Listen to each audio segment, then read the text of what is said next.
Isang matandang lalaki ang nag-aayos ng bubong ng kanyang bahay nang bigla siyang madulas at nahulog sa lupa.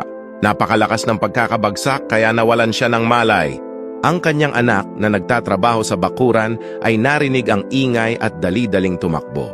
Natagpuan niya ang kanyang ama na nakahandusay, hindi gumagalaw, sumigaw siya para humingi ng tulong at agad na dumating ang isang kapitbahay. Binuhat ng kapitbahay ang matanda sa kanyang mga bisig, isinakay sa kotse at mabilis na dinala sa ospital. Doon ibinigay ng mga doktor ang pinakamasamang balita. Kailangan ng kanyang ama ng agarang operasyon sa gulugod. Kung hindi ito gagawin, siya ay mananatiling paralisado. Ang problema ay ang operasyon ay hindi sakop ng health system. Ang legal na proseso ay aabutin ng matagal. Tanging isang espesyalista lamang ang makakagawa ng operasyon. Ang pangalan niya ay Dr. Angela Braga, ngunit ang kanyang intervention ay nagkakahalaga ng $100,000, isang bagay na imposibleng kayanin ng isang simpleng pamilyang magsasaka. Ang binata ay bumalik sa bahay na wasak ang loob. Ano ang gagawin natin?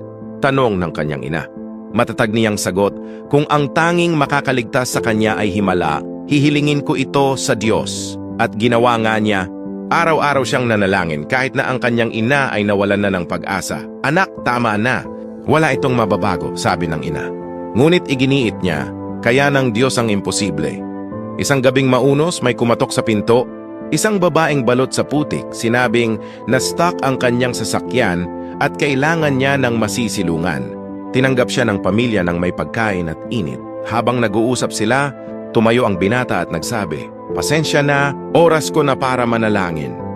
Na-curious ang babae at nagtanong, "Totoo bang naniniwala ka na gumagana iyan?"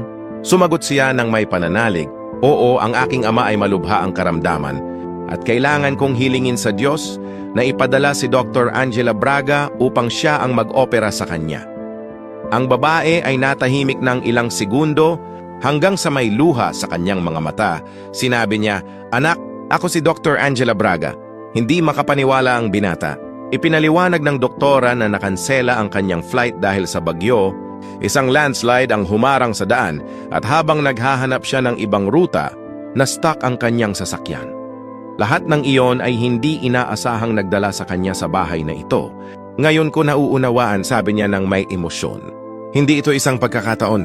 Hindi ako pupunta sa Kongres. Operahan ko ang iyong ama.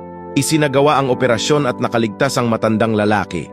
Minsan umaasa tayo na ang isang anghel ay bababa mula sa langit.